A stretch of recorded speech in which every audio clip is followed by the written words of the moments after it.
தேவன் எவ்வளவு வாக்குத்தத்தங்களை கொடுத்திருக்கிறார் நமக்கு, யோசித்து பாருங்க. அவர் பாட்டு இஷ்டத்துக்கு நமக்கு வார்த்தை கொடுத்துட்டார். வாக்கு மாறாத தேவன் வார்த்தையை கொடுத்து விட்டார்.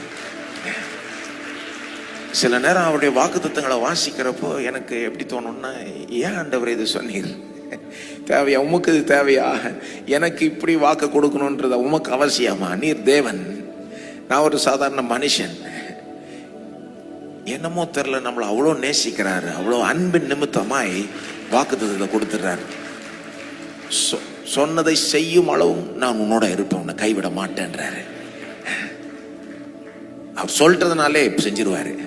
அன்பு கூர்ந்ததுனால சொல்லிட்டாரு, இப்ப சொல்லிட்டதுனாலே செய்யாம விடவே மாட்டாரு. ஆகவே வாழ்க்கையில என்ன வந்தாலும் நாம சோர்ந்து போக கூடாது. திரும்ப திரும்ப அவருடைய வார்த்தைக்கு தான் போகணும். அதுதான் நம்முடைய போஷாக்கு, அதுதான் நம்மளை தொடர்ந்து பலப்படுத்தும். என்ன நடந்தாலும் அவருடைய வாக்குத்தத்தத்தை விட்டுறக்கூடாது. நான் உன்னை விட்டு விலகுவதும் இல்லை, உன்னை கைவிடுவதும் இல்லை என்று சொன்னார். அதை பிடிச்சுக்கோங்க.